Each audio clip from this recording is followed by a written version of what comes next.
Hey everybody, welcome back to the channel. If this is your first time here, I do regular live streams on this channel. I'll cook a dinner in under an hour. You can follow along, join in the live chat, learn how to cook some pretty quick and easy but very tasty meals. So be sure to subscribe, hit the notification button. It will get notified when I go live and you can join along. But on this channel as well, I also do share kitchen tips and some great deals that I find.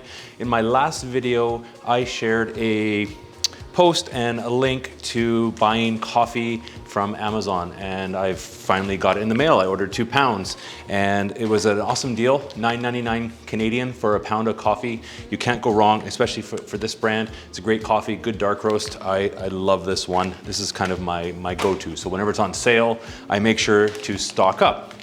When I did do that video though, I had a question from someone that viewed it asking me if I ever froze my coffee. And personally, I don't. I use it, I go through quite a bit of coffee, so there's no point to freeze it, but very good question, because a lot of people think that keeping your coffee into the freezer is going to keep it fresher, but it's not always the case. If you're purchasing coffee at a store, a pound at a time, that's what most people do. These are whole beans.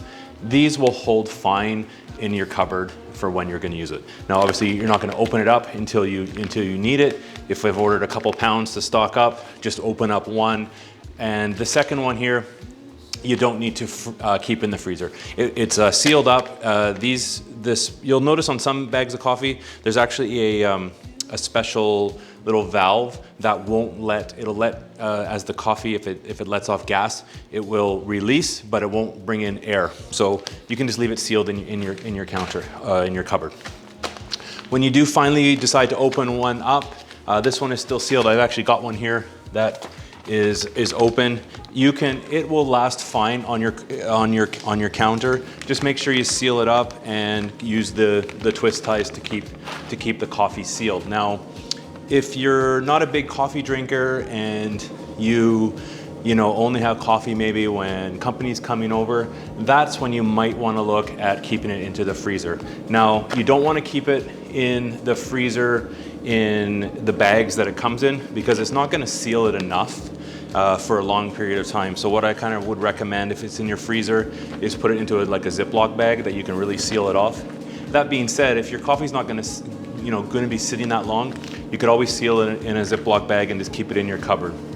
The idea with coffee, what can affect the flavor and the freshness of it, number one is moisture and getting the air in there, and if it's ground too far ahead of time. So if you're not a big coffee drinker, buy the whole beans, grind it when you need it, but don't keep it in the freezer, because what happens is if you're using it quite often, you're putting it in the freezer, you're taking it out, what's happening is you're opening it up, you're letting moisture in, you're closing it again, putting it back in the freezer. So that's not a good process to keep your coffee fresh. You're better off just keeping it in the shelf. So kind of a bit of a myth, so to speak. If you were to have a lot of coffee, say you're buying a coffee as instead of just a pound, you're buying a kilogram of coffee, maybe a special coffee that you really like. By all means, what you could do is once you open it up, divide it into smaller portions, put it in a Ziploc bag, and keep the portions that you're not using in the freezer, and then bring it out as you need it, but leave it out. Don't keep putting it in and out of the freezer. So hopefully that answers everybody's questions on if you should freeze your coffee or not. I'm not a person that freezes coffee. It doesn't last that long in this house, so we buy it a pound at a time. But when it is a good deal, we'll just buy a couple of pounds, so we're still ensuring that the coffee is fresh when we get it and fresh when we brew it. So hopefully you enjoyed it. Again, subscribe to the video if you want to see more. I always appreciate it, and be sure to turn on the notification bell to get notified when new videos are posted. Thanks so much, everybody. Have a great day, and until my next video, you can check out these ones.